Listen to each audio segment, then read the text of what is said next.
안녕하세요. 돌고 돌아 분할 매수입니다. 오늘 제가 다뤄볼 주제는 미국 주식 양도소득세 5천만 원 면제 소식입니다. 해외 주식 양도세 100% 감면. 이 화려한 기사 제목 이면에 숨겨진 진짜 실체를 뜯어보고 이게 과연 누구에게 도움이 되고 누구에게 손실이 되는 정책인지, 그리고 주의할 사항은 무엇인지 정말 꼼꼼하게 들여다보겠습니다. 감정은 배제하고 팩트만 가지고 객관적으로 분석해 본 결과 이 정책은 해외 주식 투자자를 돕기 위한 것보다는 급등하는 환율을 잡고 해외 자금을 국내 주식 시장으로 끌어들이기 위한 유인책에 가깝습니다. 본격적인 얘기를 하기 전에 먼저 양도세 22%라는 표현이 정확하게는 국세인 양도소득세 20%와 지방소득세 2%가 합쳐진 금액이란 걸 짚고 넘어갈게요.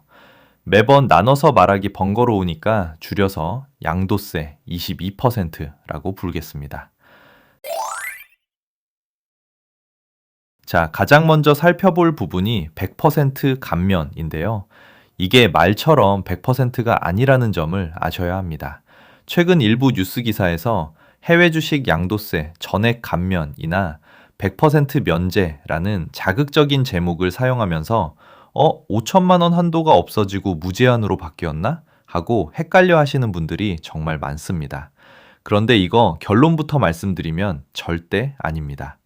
기사에서 말하는 100%나 전액 감면이라는 표현은 해외 주식 매도 금액 중 5천만 원에 대해 발생하는 세금을 최대 100%까지 안 받겠다는 뜻이지, 매도 한도나 세금 한도가 무제한으로 풀렸다는 소리가 결코 아닙니다.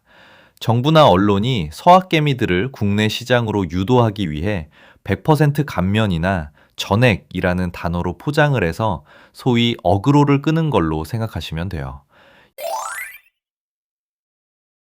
이것도 얼핏 보면 세금을 최대 5천만 원까지 깎아주는 것으로 오해하기 쉬운데, 정확히는 해외 주식 매도 대금 중 최대 5천만 원까지만 세금 혜택을 주겠다는 뜻입니다.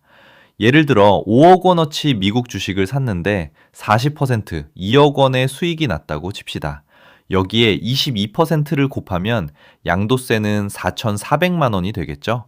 이때 와우, 5천만 원 미만이니까 전액 면제받겠네? 라고 생각하면 오산이라는 겁니다. 5천만 원이라는 기준은 양도세가 아니라 매도 금액이니까 실제로는 아래만큼만 면제받습니다.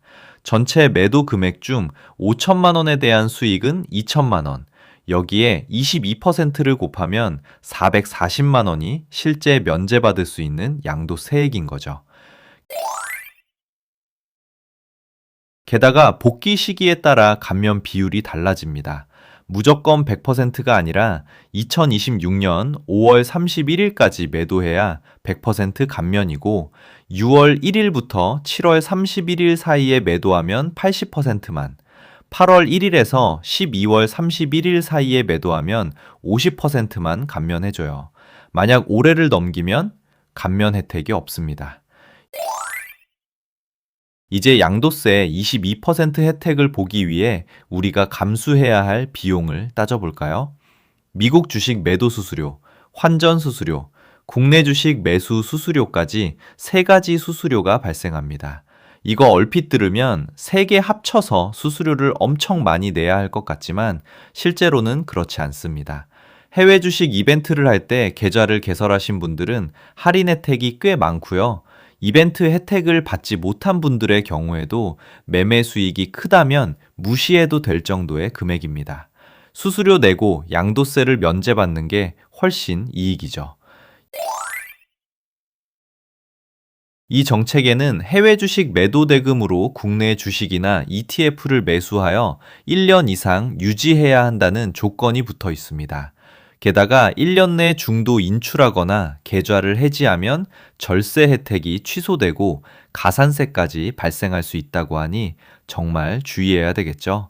또 원화 가치 하락 위험과 변동성 심한 국내 주식시장에 내 소중한 시드머니를 1년이나 묶어둬야 하는 리스크까지 짊어져야 합니다.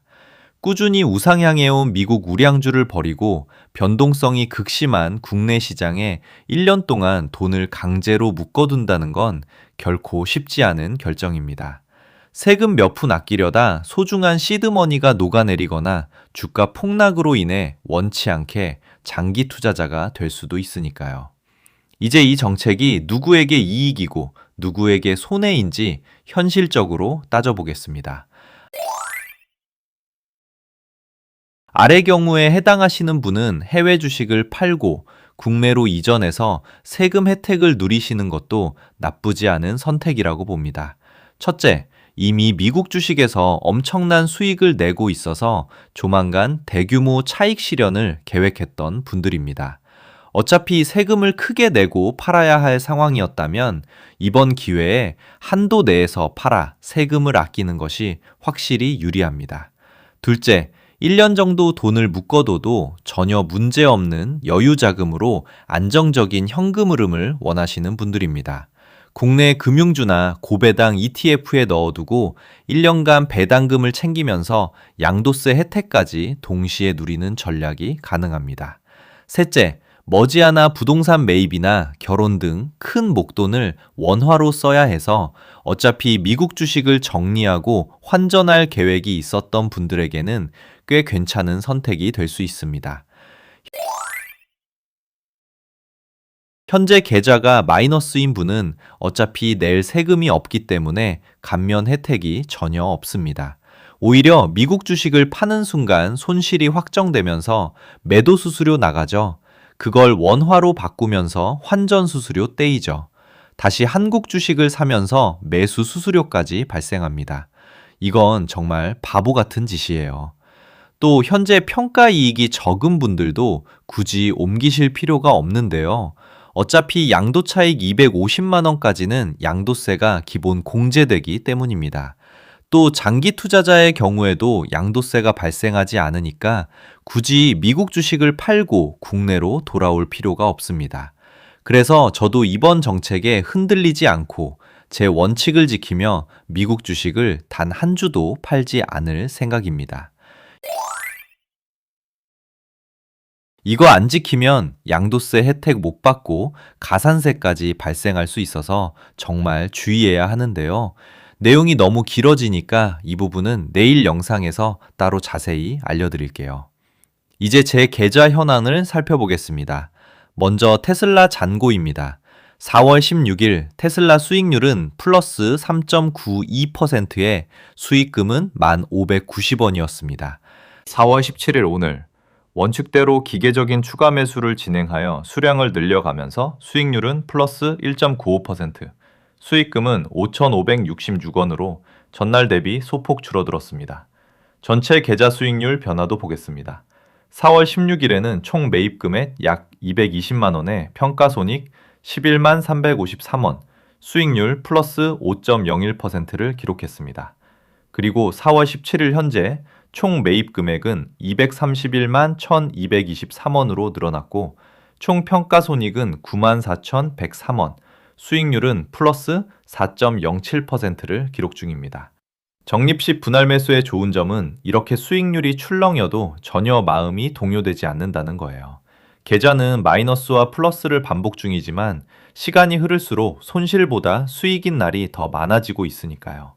여러분, 제가 추구하는 주식 투자는 뉴스 한 줄에 일희일비하며 매도와 매수를 반복하는 게 아니라 좋은 기업을 골라 그 가치를 믿고 함께 성장해 나가는 마음 편안한 투자입니다. 조급함을 버리고 매일 자동으로 조금씩 분할 매수하는 것. 이게 20년간 수많은 도전과 실패를 반복하며 깨달은 제 필승 전략입니다. 지금까지 돌고 돌아 분할 매수였습니다. 감사합니다.